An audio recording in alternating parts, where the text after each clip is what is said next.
Today we're going to be learning a little bit about the history of geology as a science. Because geology is actually a relatively young science compared to some of the others.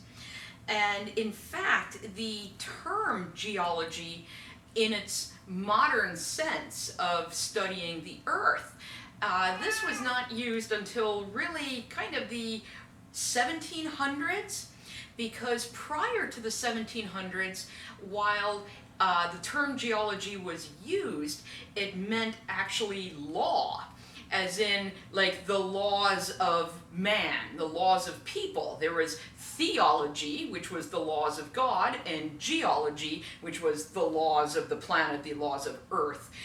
So in the modern sense of geology as the study of rocks and minerals in the planet, really that's only existed in the 1700s and only really became a science in its own. In the 1800s, you started seeing more actual geology textbooks and things like that. And so what we're going to do today is we're going to see how the science of studying our planet has developed over the past several hundred, and in fact thousand or so years, and see how we've gotten to where we are today in studying Earth. And so some terms to know as we move on in this is fossils. When we talk about fossils, we're talking about any evidence of past life. And this is another word that has changed meaning over time. If you would go back to the Middle Ages and learn, or someone used the word fossil, what they were talking about was anything interesting that they had dug out of the ground. So it could be just some weird looking rock, it could be a cool mineral, it didn't have to actually be preserved ancient life. But today, when we use the term fossil, we're talking about evidence of past life. And just to review from physical geology, there's two basic types of fossils. You have your body fossils that are an actual piece of an organism, a bone, a tooth, a leaf, something like that. And then you have the trace fossils, which are indirect evidence of past life. Footprints, or where roots grew into the ground, called root casts, burrows that an organism lived in, something like that.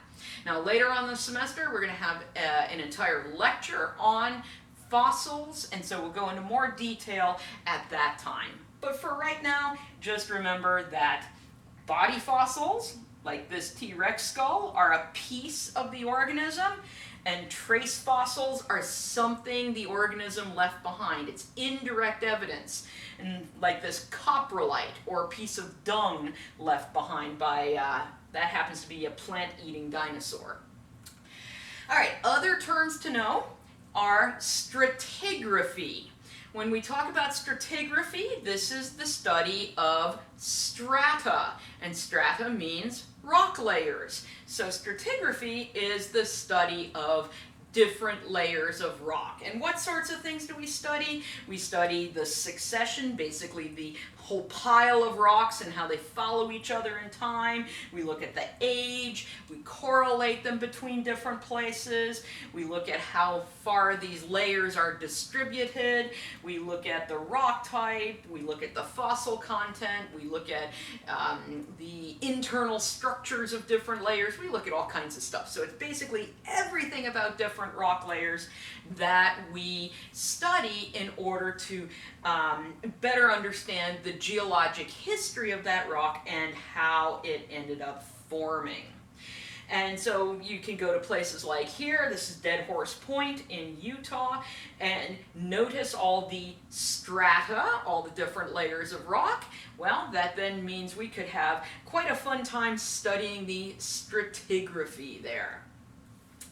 Now, let's take a look. Like I said, we're going to go from, long ago, ancient times, to kind of the modern thoughts in geology, and see how our knowledge and how the way we study the planet has progressed over time. So we're going to go way back to the ancient world, and we're going to go to Herodotus, who you can see lived 484 to about 425 BC. And there he is, at least a sculpture of him. And he said, I have seen shells on the hills and conclude this area was originally an arm of the sea. Okay, these are not deep thoughts in geology, but he was actually starting to think, okay, if I see shells where there's land today, that means like sea level must change. In places that are land where once the sea, and maybe places that are the sea where once land, he's starting to get this idea that the planet changes over time.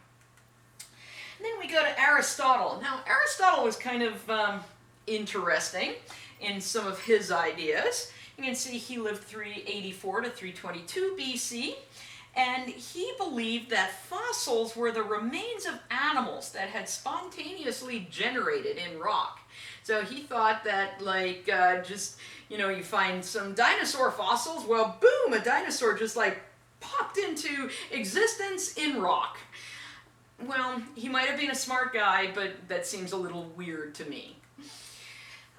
Let's go to Strabo. Strabo, you can see, lived 64 BC to 24 AD. He was better known as a geographer, and you can see one of his maps that was drawn.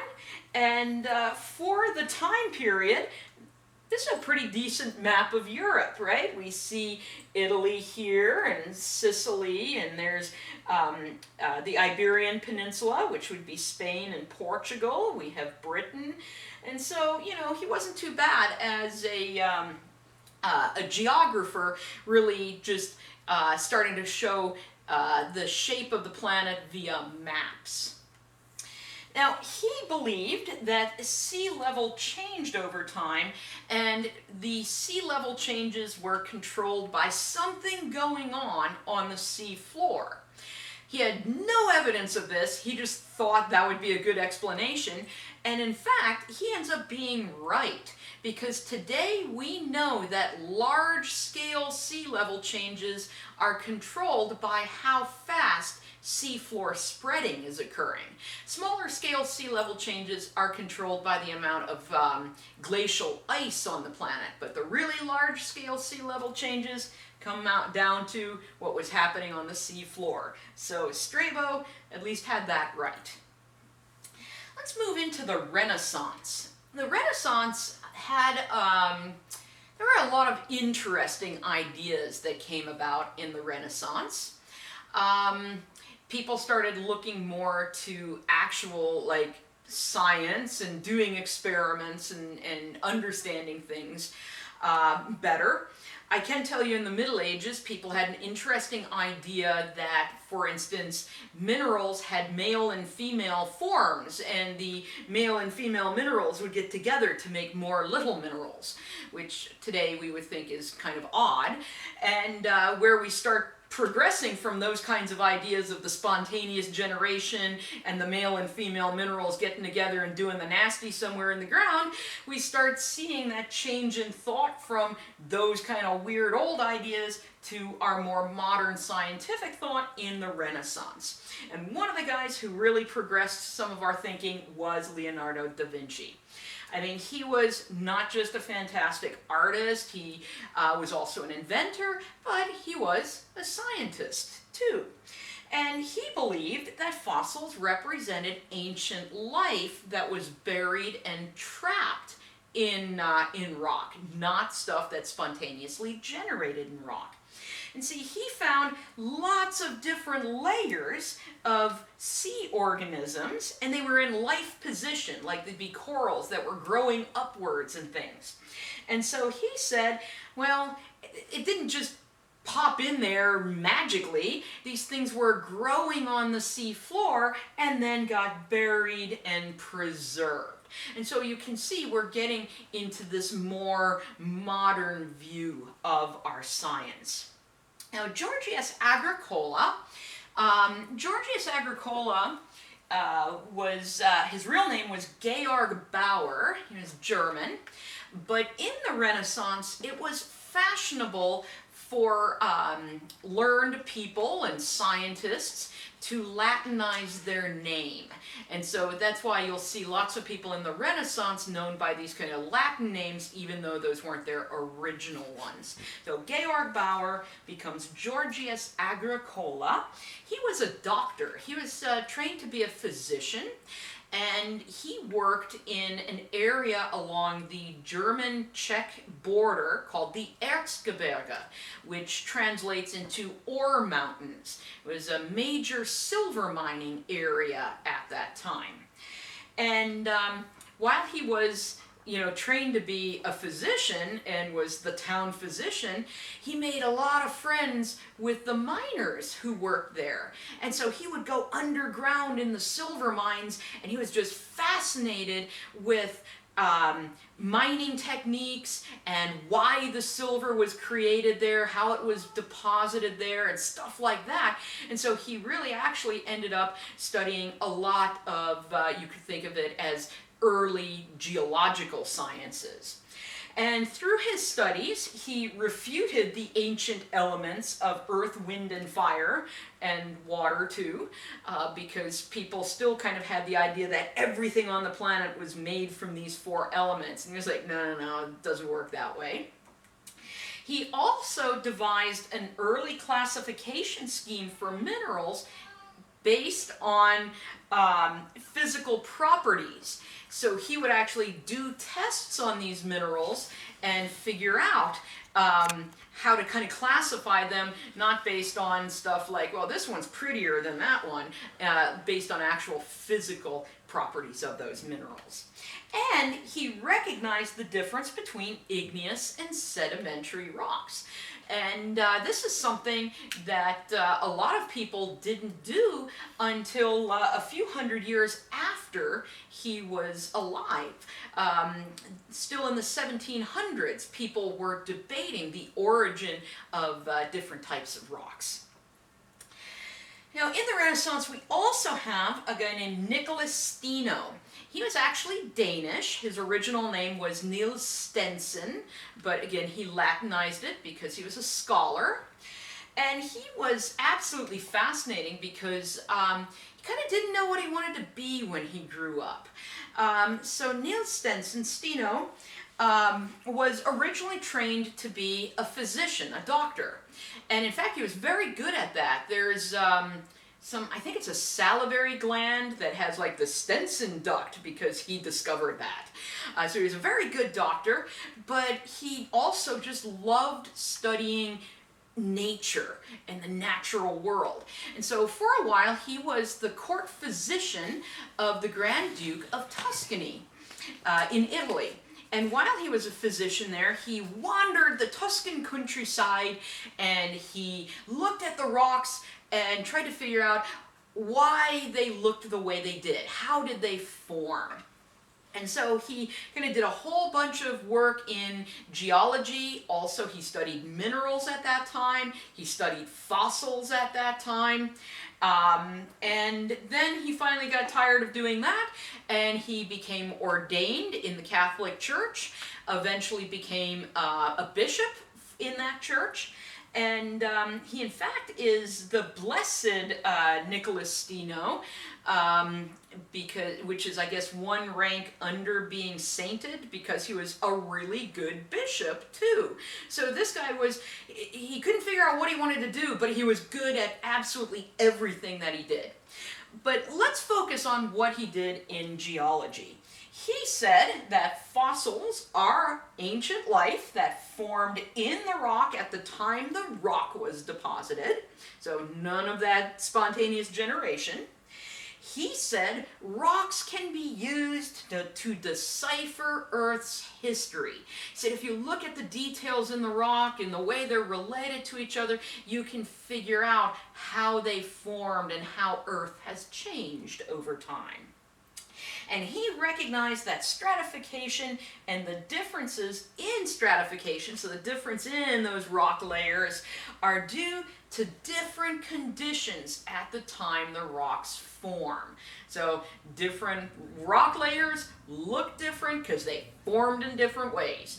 And this might not seem like groundbreaking stuff today, but considering he's working in the 1600s, this is some really good science for his time period. So Nicholas Stino came up with 3 important principles. And this is going to be a review from back in physical geology, but these principles are really important, so let's look at them again. Now remember, Stino's principles apply to sedimentary and extrusive igneous rocks. They apply to the rocks that form on Earth's surface. His first principle was superposition.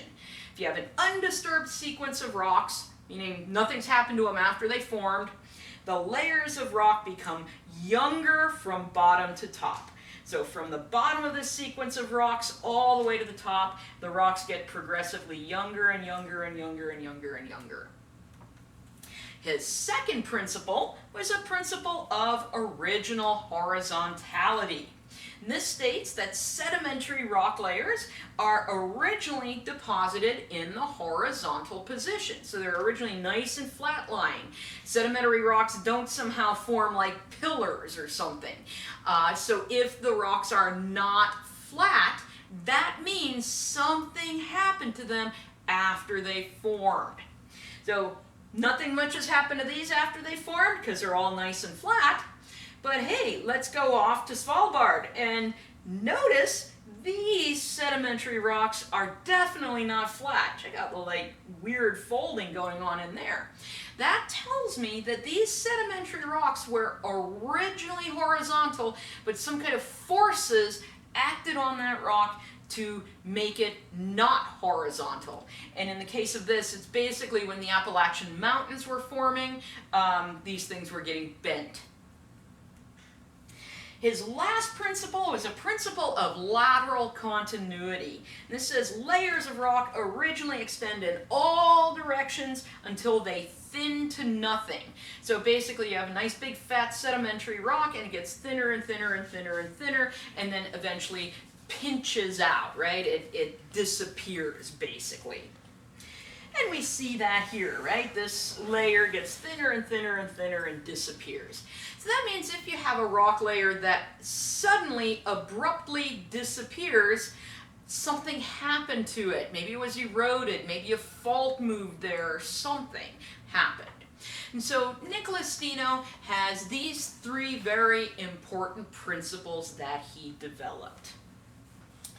All right, now as we move on from the 1600s into the 1700s, we enter a time when a lot of scientists were interested in something called cosmogony.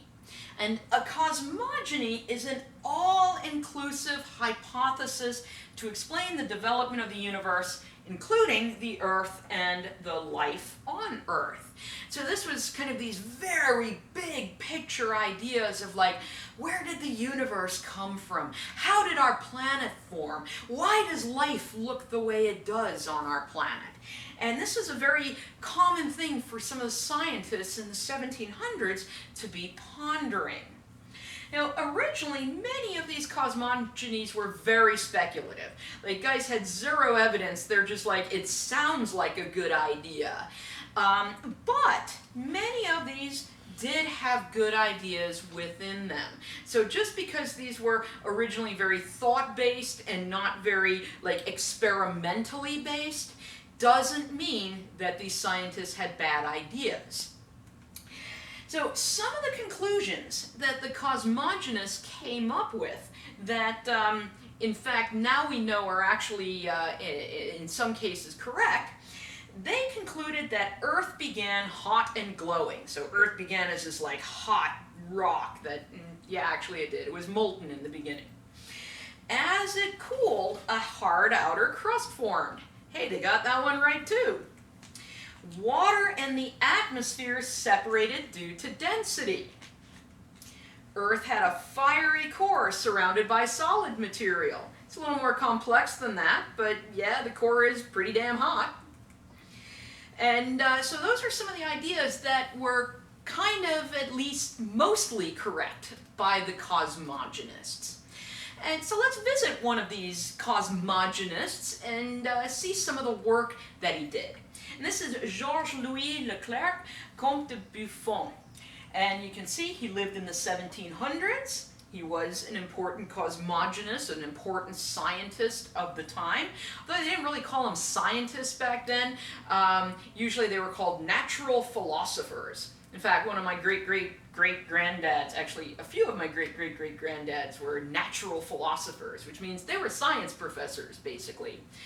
So anyway, this guy was a cosmogonist. He wrote a 34-volume work called Histoire naturelle, which basically means natural history. So he was looking at not just geology, but like Earth overall. So he looked at basically, yes, the rocks and the minerals and the fossils, but also the different life forms and the different ecosystems, and he worked on that. And one of the big things that we can credit this guy with is he experimented with heated spheres. So he took these hot spheres of metal and timed how they would cool down. And after he did this for a while and experimented with spheres of different sizes and different compositions, and so he thought, all right, if the Earth began molten, because that's one of those things that the cosmogonists believed, which actually is true, he said, okay, if it began molten and it cooled to its current state, it must have taken over 75,000 years for this to occur, this cooling to occur. So he can be credited as one of the first people to recognize that we do have a very old planet, because that's much older than what most people thought it was at that time.